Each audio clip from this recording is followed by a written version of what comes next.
नमस्कार, आप सभी का स्वागत है हमारे यूट्यूब चैनल न्यू राज क्लासेस में। आइए आज के इस वीडियो में करंट अफेयर से संबंधित महत्वपूर्ण सूचकांकों के बारे में चर्चा करते हैं। ये सूचकांक परीक्षा की दृष्टि से बहुत ही महत्वपूर्ण है। आइए शुरू करते हैं। मानव स्वतंत्रता सूचकांक 2020। तो मानव स्वतंत्रता सूचकांक 2020 की जो रिपोर्ट है ये किसने जारी की है? तो ये जारी करता है थिंक टैंक कैटो इंस्टीट्यूट अमेरिका और फ्रेजर इंस्टीट्यूट कनाडा। ये दोनों ने यानी संयुक्त रूप से मानव स्वतंत्रता सूचकांक 2020 जारी किया है। आपको बता दें यह सूचकांक जो है यानी मानव स्वतंत्रता सूचकांक है, ये सूचकांक 162 देशों के लिए 162 देशों के लिए वैयक्तिक, सिविल और आर्थिक क्षेत्रों में स्वतंत्रता के 76 सूचक हैं और इन्हीं के आधार पर वर्ष 2008 से कब से वर्ष 2008 से वर्ष 2008 से ये रिपोर्ट जो है वो जारी की जाती है, यानी ये सूचकांक जो है जारी किया जाता है वर्ष 2008 से। और विभिन्न देशों को इसमें रैंकिंग प्रदान की जाती है। अब बात करते हैं, देखिए इसमें जो 2020 की रिपोर्ट है इसमें प्रथम स्थान पर कौन है? तो प्रथम स्थान पर है 2020 की रिपोर्ट पे न्यूजीलैंड, स्विट्जरलैंड और हांगकांग। इनको जो है प्रथम स्थान प्राप्त है। इस मानव स्वतंत्रता सूचकांक 2020 की रिपोर्ट में पहले स्थान पर कौन है? न्यूजीलैंड है और स्विट्जरलैंड है, हांगकांग है। ये तीनों देश जो हैं ये पहले स्थान पर रहे हैं, यानी कि सूचकांक में इनको पहला स्थान प्राप्त हुआ है। अब भारत की स्थिति देखते हैं तो भारत जो है 2020 में जो इसकी स्थिति है वो क्या है भारत की? तो भारत की रैंक है 111वीं रैंक। ये 111वें स्थान पर रहा है, यानी 111वीं स्थिति रही है। जो इसकी रिपोर्ट है मानव स्वतंत्रता सूचकांक जो है भारत का कितना है? वह है 111। वहीं आप देखिए 2019 में कितना था इसका? एक 94वां स्थान था, 94वां 94 इस रैंक थी इसकी। और 2020 में चीन की जो स्थिति है वो क्या है? 129वीं रैंक है। और वहीं बांग्लादेश की स्थिति जो है वो कितनी है? 139वीं रैंक है। तो ये रैंक इसको प्राप्त हुई है मानव स्वतंत्रता सूचकांक 2020 की रिपोर्ट में। आगे बढ़ते हैं। अब बात करते हैं वैश्विक आतंकवाद सूचकांक 2020 के बारे में। तो वैश्विक आतंकवाद सूचकांक जो है ये कौन जारी करता है? तो इसका आकलन कैसे किया जाता है? माने कि जो विभिन्न देश होते हैं उसमें आतंकवाद के प्रभाव, उनकी जो गतिविधियां होती हैं उनके द्वारा जो प्रभाव बनता है उस प्रभाव का आकलन करने के लिए ये रिपोर्ट प्रकाशित की जाती है। तो अब इसमें देखते हैं, जैसे वैश्विक आतंकवाद सूचकांक 2020 की रिपोर्ट में इसका आकलन कौन करता है? तो इसका आकलन किया जाता है institute for economics and peace के द्वारा, जो सिडनी की है ऑस्ट्रेलिया में। इसके द्वारा जो है इसका आकलन किया जाता है। अब ये आप एक तालिका देख रहे हैं, इसमें आतंकवाद की स्थिति दिखाई गई है, दर्शाई गई है। तो पहले आपको बता दें जो सबसे ज़्यादा प्रभावित क्षेत्र है आतंकवाद से वो है, मतलब विश्व के सभी क्षेत्रों में, जो भी विश्व के जितने भी क्षेत्र हैं तो उन सभी क्षेत्रों में जो आतंकवाद से सर्वाधिक प्रभावित क्षेत्र है वो है एशिया का। एशिया सबसे प्रभावित क्षेत्र जो है वो एशिया है। और इसमें जो आप तालिका देख रहे हैं तो आतंकवाद, जो वैश्विक आतंकवाद सूचकांक 2020 है, इसमें आप ऊपर देख रहे हैं कि ये दक्षिण एशिया के देश यहाँ पर दिए हुए हैं। एक तरफ यहाँ पर वैश्विक रैंक दी गई है। तो इस रैंक में जो जो जिसकी ज़्यादा रैंक है, माने जिसका ज़्यादा अंक प्राप्त है, जैसे कि यहाँ पर 135 है तो यहाँ पर आतंकवाद कम है, ये आतंकवाद को सूचित करता है। और जिसकी रैंक अधिक है वहाँ पर आतंकवाद ज़्यादा है। अब देखते हैं, देखिए एक रैंक मिला है किसको? अफ़गानिस्तान को। इसका स्कोर कितना है? 9.592 592। ठीक है, तो ये अफ़गानिस्तान नंबर 1 पर है, टॉप पर है, यानी कि यहाँ पर जो है सबसे ज़्यादा आतंकवाद है।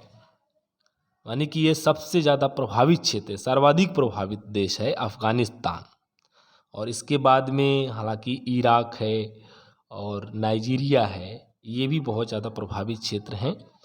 और इसके बाद नीचे जब आते हैं हम तो यहाँ पर है पाकिस्तान, 7 रैंक है इसकी। और भारत की जो रैंक है, भारत की रैंक देखें तो भारत की रैंक कितनी है, 8 है। यानी वैश्विक रैंक जो है, वैश्विक आतंकवाद सूचकांक 2020 में भारत की रैंक कितनी है, 8 है। यानी कि इसको जो है ये 2019 के आंकड़ों के आधार पर इसको जो स्कोर मिला है वो मिला है 7.353। और इनको रैंक कितनी प्राप्त हुई है सारे मतलब देश में, सारे पूरे विश्व में। तो पूरे विश्व में इनकी जो वैश्विक रैंक आई है वो है 8, 8वां स्थान इनको प्राप्त हुआ है। आतंकवादी घटनाओं के घटने के कारण ऐसा होता है, वहाँ के प्रभावों का आकलन किया जाता है। तो भारत की रैंक कितनी है, भारत की रैंक है 8। उसके नीचे है श्रीलंका है, यहाँ पर आतंकवाद कम है। उसके बाद 27 नंबर रैंक है नेपाल की, यहाँ पर आतंकवाद कम है। 33 है बांग्लादेश की। और भूटान की जो है वो 135 है, यहाँ पर आतंकवाद क्या है, 0 है, यानी कि 0 है। अब आतंकवाद यहाँ पर नहीं है, सबसे कम प्रभावित क्षेत्र, यानी कि सबसे कम प्रभावित क्षेत्र कह सकते हैं। सबसे कम प्रभावित क्षेत्र जो है वो कहाँ कौन सा है, वो भूटान है। भूटान जो है वो आतंकवाद से सबसे कम प्रभावित क्षेत्र है, देश है। कम प्रभावित में जैसे कतर भी आता है, उज्बेकिस्तान आता है, और ये भूटान जो है ये सबसे कम प्रभावित देश है। तो ये वैश्विक आतंकवाद सूचकांक 2020 की रिपोर्ट के अनुसार है। ये तालिका आप देख रहे हैं इसमें। तो भारत की रैंक कितनी है, भारत की रैंक है 8। अब बात करते हैं जलवायु परिवर्तन उपलब्धि सूचकांक 2020। तो जलवायु परिवर्तन 2020 की जो रिपोर्ट है, यानी इसका आकलन जो है वो प्रतिवर्ष किया जाता है। ये वार्षिक रिपोर्ट होती है, यह है एक वार्षिक रिपोर्ट। और ये कब से प्रकाशित की जा रही है, तो ये 2005 से ये रिपोर्ट जो है प्रकाशित की जा रही है। यानी ये जो सूचकांक हैं ये प्रदान किए जा रहे हैं। अब इसमें देखिए यूरोपीय संघ के देश शामिल हैं और अन्य देश जो हैं 57 अन्य देश हैं, यूरोपीय संघ और 57 अन्य देश हैं। उनके बारे में जलवायु परिवर्तन के जो क्षेत्र में हुई उपलब्धियों का एक मतलब एक स्वतंत्र अनुश्रवण किया जाता है। और इस आधार पर ये राष्ट्रीय जो अंतर्राष्ट्रीय जो जलवायु नीतियां हैं और क्या क्या हैं, तो क्या क्या उपलब्धि हासिल की है, तो उसकी जो रैंक होती है उसी आधार पर रैंक दी जाती है। जो 4 मतलब संवर्ग हैं उसमें 14 सूचकांक हैं, उनके आधार पर रैंक प्रदान की जाती है। ये जो 4 संवर्ग हैं यानी श्रेणियां हैं उसमें 14 सूचकांक हैं जिनके आधार पर इनको रैंक प्रदान की जाती है। तो ये 4 श्रेणियां यानी मूल्यांकन की जो 4 श्रेणियां कौन कौन सी हैं, तो पहली तो इसमें है ग्रीन हाउस गैसों का उत्सर्जन। ग्रीन हाउस गैसों का उत्सर्जन, उसके बाद है नवीकरणीय ऊर्जा, तीसरा है ऊर्जा का उपयोग और चौथा है जलवायु नीति। इनमें क्या उपलब्धि देश को मिली है, हासिल की है, तो उनका जो है आकलन किया जाता है, उनका मूल्यांकन किया जाता है कि ग्रीन हाउस गैसों के उत्सर्जन की क्या स्थिति है, नवीकरणीय ऊर्जा की कितनी उपलब्धि है और ऊर्जा का उपयोग जो कहाँ तक हो रहा है, जलवायु नीतियाँ क्या क्या हैं। तो इस आधार पर इनको जो है रैंक प्रदान की जाती है। जलवायु परिवर्तन उपलब्धि सूचकांक 2020 में भारत की स्थिति क्या है, तो भारत की क्या रैंक है, यानी भारत को कौन सी रैंक मिली है, तो भारत की रैंक है 10वां स्थान है, यानी कि 10वीं रैंक है भारत की। और ये जो है लगातार दूसरे वर्ष शीर्ष 10 देशों में शामिल है। शीर्ष 10 देशों में भारत जो है वो शामिल है। वहीं आप देखिए तो चीन की जो रैंक है वो है 33वीं रैंक है। और संयुक्त राज्य अमेरिका की जो रैंक है वो 61 है, 61वां इसको स्थान मिला है। और पहले, दूसरे और तीसरे इन 3 स्थानों पर जो है विश्व का कोई भी देश जो है नहीं आया है। ये देखते हैं और बाकी देशों को रैंक प्रदान की गई है। तो इस तरीके से ये जो जलवायु परिवर्तन की उपलब्धि सूचकांक रिपोर्ट है, उसमें सूचकांक है, यानी कि जलवायु परिवर्तन उपलब्धि सूचकांक 2020 में भारत की रैंक कितनी है? 10, यानी 10वां स्थान इसको मिला है। धन्यवाद। अगर वीडियो पसंद आए तो लाइक ज़रूर करें, शेयर भी करें। अगर आप हमारे चैनल पर नए हैं तो प्लीज़ इसे सब्सक्राइब कर लें। आज की वीडियो में इतना